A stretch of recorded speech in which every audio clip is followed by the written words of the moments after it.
तारीख कश्मीर का एक ऐसा नाम जो हर किसी की जुबान पे है। कुंत्रपंदा, खफ्तन फकीर। कौन थे कुंत्रपंदा और खफ्तन फकीर? इनको इन नामों से क्यों जाना जाता है और इनका असली नाम क्या था? बात करते हैं 8 अगस्त 1953 की, जब कश्मीर के एक बड़े चेहरे जिनको हम शेख मोहम्मद अब्दुल्ला या शेख साहब के नाम से भी जानते हैं, उनकी सरकार को बगावत के जरिए गिरा दिया गया और 9 अगस्त 1953 यानी दूसरे ही दिन शेख साहब को गिरफ्तार कर लिया गया। इसी बीच रियासत की बागडोर शेख साहब की जगह बख्शी साहब यानी गुलाम मोहम्मद बख्शी ने संभाली। लेकिन शेख साहब की गिरफ्तारी के फौरन बाद पूरे कश्मीर में हाहाकार मच गया। शेख साहब के नाम के नारे बुलंद होने लगे। पूरे कश्मीर में अफरा तफरी मच गई और इस अफरा तफरी को रोकने के लिए गुलाम मोहम्मद बख्शी ने एक ब्रिगेड निकाली, जिस ब्रिगेड का ऑफिशियल नाम पीस ब्रिगेड पड़ा। पीस ब्रिगेड में उन लोगों को भर्ती किया गया जो जिस्मानी रूप से पुर और आला कद के थे। ये ब्रिगेड ना तो आर्मी का हिस्सा थी न पुलिस की, लेकिन इसके बावजूद भी पीस ब्रिगेड के नाम से पूरा कश्मीर दहशत में आ जाता था। कश्मीर में जो भी शेख साहब का नाम लेता था, ये उनका राशन कार्ड छीन लेते थे और उसको डंडू से मारकर अधमरी हालत में छोड़ देते थे। श्रीनगर में परेड करने से पहले ये एक पत्थर नामी मस्जिद के सामने जमा होते थे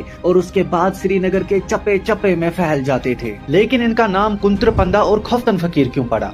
ये काम ये बख्शी साहब के लिए करते थे और बख्शी साहब हर महीने इनको 30 रुपया तनख्वाह देते थे। उस जमाने में कश्मीर में 1 रुपए की वैल्यू 16 आना होती थी, यानी शुरान। या मैं बोलूं 4 आना की वैल्यू 25 पैसा होती थी, 8 आना की वैल्यू 50 पैसा, तो वही 16 आने की वैल्यू 1 रुपया होती थी। पीस ब्रिगेड की 30 रुपया तनख्वाह में 1 आना गवर्नमेंट स्टैम्प ड्यूटी में कट जाता था, लिहाजा इनके हाथ में 29 रुपया और 15 आना आते थे।